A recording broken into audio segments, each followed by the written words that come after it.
자, 지금 보시면 요런 HTML 코드가 있어요. 자, 웹페이지의 구성 요소 같은 경우는 대표적으로 제가 HTML과 CSS하고 자바스크립트가 있다고 여러분들한테 설명을 드렸죠. 그죠? 그러면 HTML과 CSS 자바스크립트를 이제 설명하는 제일 큰 녀석은 누구예요? 바로 웹페이지의 구성 요소죠. 그죠?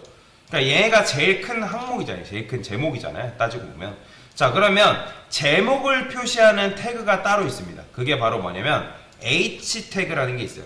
그러면 H 태그는 H1부터 H6라는 게 있습니다. H1부터 H6까지 있어요. 자, 이런 걸 뭐라고 하냐면 제목 태그라고 해요. 제목 태그. 자, 그러면 여기다가 H1이라고 써볼게요. 자, H1이라고 쓰니까 웹페이지 구성 요소가 어때요? 글씨가 나름대로 이제 폰트 웨이트도 들어가고 글씨가 굵어지는 걸 볼 수가 있죠. 그쵸? 그 다음에 얘가 제일 큰 제목이라면 HTML, CSS, 자바스크립트는 얘를 설명하는 그 다음 제목이잖아요. 그런 녀석들은 여기다가 H2라고 적어줄 수 있어요. 그러니까 H1, 그러니까 여기다가 웹페이지의 구성률 제일 크잖아요. 근데 얘를 여러분들이 H1이라 쓰고 얘를 H1이라 쓰게 되면 그건 안 돼요. 그거는 규칙에 어긋나는 거예요. 얘가 만약에 H1이고 여기가 H3라고 적을 수는 있어요. 근데 마찬가지로 여기가 지금 HTML, CSS, 자바스크립트는 동격이잖아요. 동격. 그죠? 뭐 당연히 의미상으로는 다를 수 있지만 어쨌든 동격이란 말이에요. 그러면 여기다가 여러분들 H2라 쓰고 얘는 뭐 H3라 쓰고 그럴 순 없어요.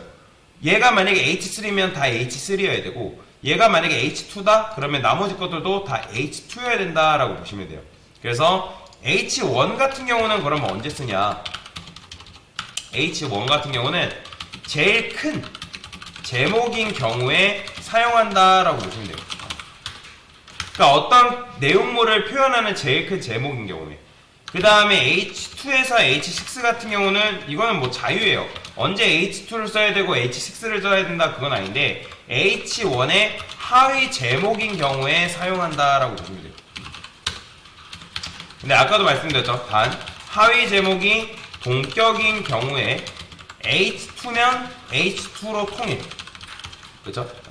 그 다음에 H3면 H3로 통일해줘야 돼요.